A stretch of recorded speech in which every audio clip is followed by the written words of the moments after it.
Сәлем баршаңызға. Бүгін сіздерге штрудель тағамының дайындалу жолын көрсетемін. Ал ендеше менімен бірге болыңыздар. Ең алдымен табамызды қыздырып, майымызды құйып, бір дана жуамызды турап, жақсылап қуырып аламыз.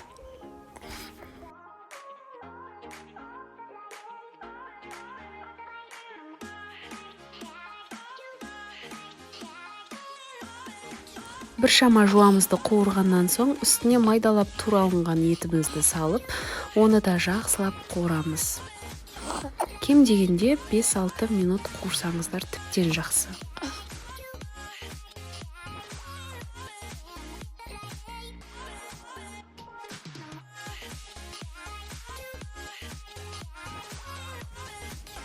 Жақсы қуырғаннан кейін бір шай қасық тұзыңызды салып, қуырып, онан кейін суымызды құйып 40 минутқа пісіріп аламыз.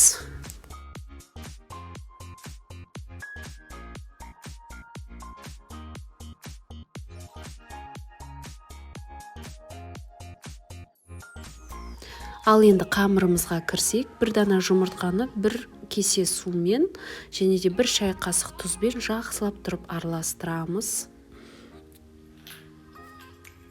Бір кесе суым шамамен 120-150 мл.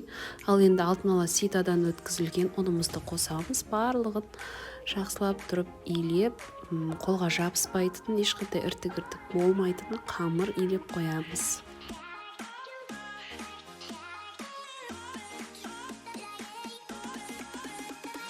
Қамырымыз дайын. Бұл қамырды 10 минутқа қойып қоямыз. Ішіндегі салмасына мен көк шөптен укропты қолдандым. Бір дана сәбізді және де бір бас сарымсақты қосамын. Салмасына өздеріңіз білесіздер, не қоссаңыздар да. Барлығын жақсылап турап, одан соң кішкене ғана шым-шым тұзбен ғана тұздап қоямын.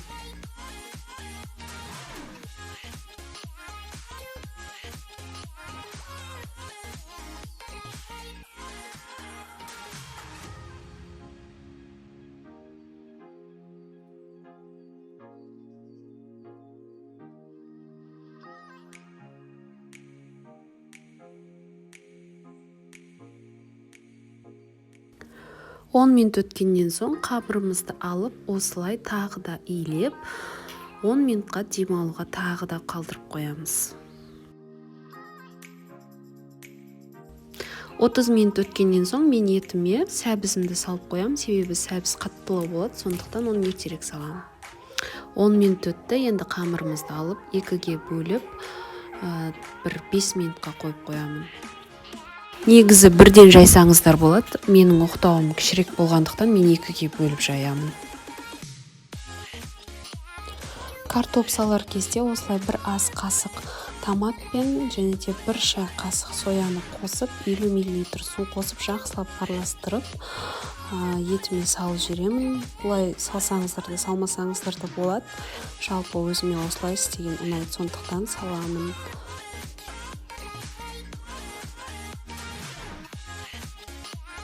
Мен дәмдеуіштен универсальный деген дәмдеуішті қосамын. Шамамен бір ас қасықтай қостым.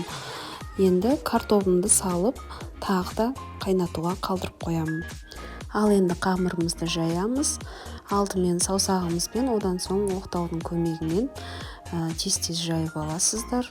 Тіпті 3 минут, 4 минут, әр кетсе бір 5 минут болар. Тез жайып, арасына сұйық майыңызды құйып, жаңағы дайын болған қоспаңызды салып, рулет етіп орап, оны бөліктерге бөліп, ең соңынан етіміздің үстіне салып қоямыз.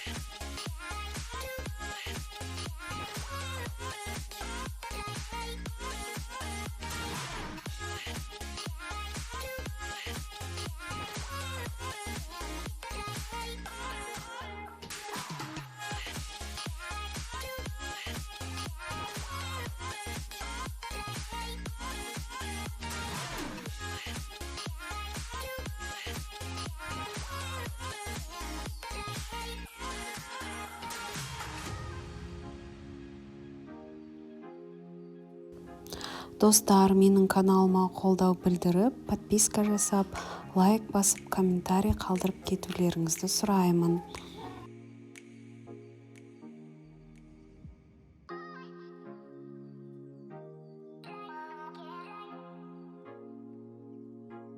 Рулетіңізді салмай жатып, салмамыздың суын қарайсыздар, аз болса кішкене қосып, қайнатып, одан соң рулетімізді салып, бұл қамырды, яғни рулет секілді қамырды жарты сағатқа қойып қоямыз. Астын жай отта жарты сағатқа қайнауы керек.